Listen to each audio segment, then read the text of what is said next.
महाराष्ट्र विधानसभेची निवडणूक सध्या रंगात आली आहे। युती, आघाडी आणि इतर सर्वच पक्षांच्या प्रचारानं जोर पकडलाय। सर्वच राजकीय नेत्यांच्या भाषणाला धार चढू लागली आहे। पण अशा परिस्थितीत सध्या गेल्या 5 वर्षात महाराष्ट्राच्या राजकारणात झालेल्या चिखलातून बाहेर पडण्यासाठी एक माणूस निस्वार्थपणे प्रयत्न करतोय आणि एक सक्षम पर्याय म्हणून महाराष्ट्राच्या जनतेसमोर उभा राहिलाय। तो माणूस आहे महाराष्ट्र नवनिर्माण सेनेचे अध्यक्ष राज ठाकरे। इंग्रजीतील एक सुंदर ओळ आहे, you can hate him, you can love him, but you can't ignore him. इंग्रजीतील ही ओळ मराठीसाठी लढणाऱ्या एका नेत्याला चपखलपणे लागू होते। हे एक वेगळंच गणित आहे। महाराष्ट्रात जेव्हा जेव्हा कोणताही महत्त्वाचा मुद्दा समोर येतो तेव्हा युती आघाडीशिवाय आणखी कोणाच्या मतावर जर जनतेचं लक्ष लागून राहत असेल तर तो माणूस राज ठाकरे। त्यांनी घेतलेल्या भूमिकेचं अनेक जण स्वागत करतात, अनेक जण त्यांच्यावर टीका करण्यासाठी पुढे सरसावतात, पण त्यांच्या प्रत्येक भूमिकेला महाराष्ट्रातील जनतेसह राजकारण्यांनाही गांभीर्यानं घ्यावं लागतं हे निश्चित। मुळात स्वतःचा परिवार, स्वतःचा पक्ष हे सगळं बाजूला सारून केवळ महाराष्ट्राचा विचार करूनच हा माणूस प्रत्येक वेळी भूमिका घेत असतो आणि चांगल्याला चांगलं आणि वाईटाला वाईट बोलण्याची धमक ठेवून भूमिका घेत असतो हे प्रत्येकाला माहिती आहे। म्हणूनच कदाचित महाराष्ट्राचे शिक्षण मंत्री असणारे दीपक केसरकर ज्यावेळी मराठीचा विषय येतो त्यावेळी ते एका कार्यक्रमात त्यांच्या पक्षाचे सर्वोच्च नेते मुख्यमंत्री पदावर असतानाही राजकारण बाजूला सारून प्रमुख पाहुणे म्हणून राज ठाकरेंना आमंत्रित करतात। म्हणूनच कदाचित अमेरिकेत ज्यावेळी मराठी भाषिकांचा मेळावा आयोजित केला जातो त्यावेळी महाराष्ट्राच्या राजकारणातील केवळ राज ठाकरेंना मुलाखतीसाठी बोलावलं जातं। आणि म्हणूनच कदाचित राज्यात ज्यावेळी मराठीवर अन्याय होतो त्यावेळी सामान्य माणूस सुद्धा क्षणाचाही विलंब न करता कृष्णकुंज आणि सध्याच्या शिवतीर्थाचं दार आशेनं आणि विश्वासानं ठोठावतो। मुळात ज्या माणसाची जगभरात विश्वासार्हतेचा समानार्थी शब्द म्हणून ओळख आहे असे रतन टाटा राज ठाकरेंवर विश्वास टाकतात आणि राज ठाकरेंनी आपला विश्वास सार्थ करून दाखवला असं म्हणून त्यांचं कौतुक करतात।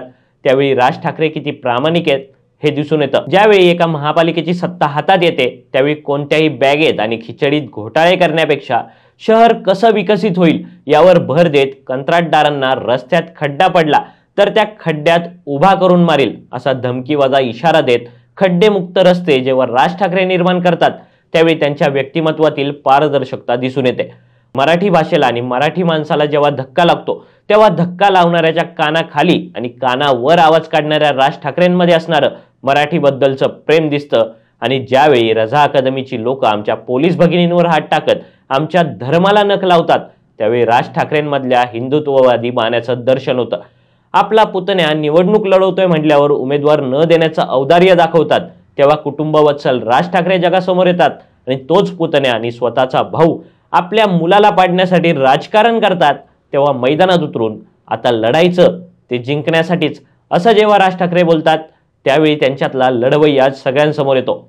ज्यावेळी बदलापुरात एका चिमुरडीवर अत्याचार होतो त्यावेळी त्या चिमुरडीला न्याय मिळवून देण्यासाठी राज ठाकरेंचे शिलेदार पुढे सरसावतात त्यावेळी राज ठाकरेंचं धाडस दिसून येतं आणि त्या चिमुरडीला न्याय मिळाल्यानंतर राजकीय स्वार्थ बाजूला सारत तिचं नाव कुठेही वापरू नका असा आदेश देत त्या मुलीच्या भविष्याची चिंता ज्यावेळी राज ठाकरे करतात त्यावेळी त्यांच्यातील संवेदनशील आणि निस्वार्थ माणूस सगळ्यांना दिसतो। अशी एक ना अनेक उदाहरणं आहेत जे राज ठाकरेंच्या व्यक्तिमत्वाचे पैलू दाखवतात आणि एक माणूस म्हणून त्यांच्यावर प्रेम करायला भाग पडतात। पण याच राज ठाकरेंवर जेव्हा भूमिका बदलाचे आरोप होतात तेव्हा दुःख होतं। स्वतःच्या स्वार्थासाठी आणि सत्तेसाठी तडजोडी करणाऱ्या नेत्यांच्या गर्दीत जेव्हा एक माणूस प्रामाणिकपणे स्वतःची मतं मांडतो आणि त्याच्यावर भूमिका बदलाचे आरोप होतात तेव्हा दुःख होतं। स्वतःवर झालेल्या अन्यायाचा टिसूभरही उल्लेख न करता पक्षातून एकटे बाहेर पडतात। वर्षभराचा वेळ घेऊन महाराष्ट्राचा दौरा करत लोकांसाठी लढायचं या उद्देशानं पक्ष काढणाऱ्या राज ठाकरेंवर जेव्हा बाळासाहेबांशी गद्दारी केली असे आरोप होतात तेव्हा दुःख होतं। महाराष्ट्राच्या जनतेच्या पाठीशी भक्कमपणे उभ्या राहणाऱ्या राज ठाकरेंना केवळ त्यांच्या प्रामाणिक वृत्तीमुळे 18 वर्ष सत्तेपासून वंचित राहावं लागतं तेव्हा दुःख होतं। राज ठाकरेंना राजकारण कळत नाही किंवा त्यांना राजकारण करता येत नाही असे आरोप अनेकदा केले जातात। राज ठाकरेंना सध्याचं स्वार्थाचं राजकारण कळत नसेलही कदाचित, पण या माणसाला महाराष्ट्र कळतो, मराठी माणसाच्या भावना कळतात, सामान्य जनतेचं दुःख कळतं आणि त्यांच्या पाठीशी भक्कमपणे कसं उभं राहायचं एवढं कळतं। यावर कोणाचंही दुमत असण्याची गरज नाही। गेल्या 5 वर्षात महाराष्ट्रात झालेल्या गलिच्छ राजकारणामुळे आपल्या महाराष्ट्राचा स्वाभिमान गहाण पडलाय अशी भावना मनामनात निर्माण झाली आहे. इतर सर्वच राजकीय नेते आपलं अस्तित्व आणि पक्ष वाचवण्यासाठी लढत असताना सध्याच्या परिस्थितीचा राजकीय फायदा घेण्याऐवजी राज ठाकरे एकटे महाराष्ट्र वाचवण्यासाठी झगडतायत याची जाण आपण ठेवली पाहिजे. महाराष्ट्राची अस्मिता टिकवायची असेल तर एकदा राज ठाकरेंना संधी दिली पाहिजे, कारण यावेळी राज ठाकरे हरले तर महाराष्ट्र हरेल.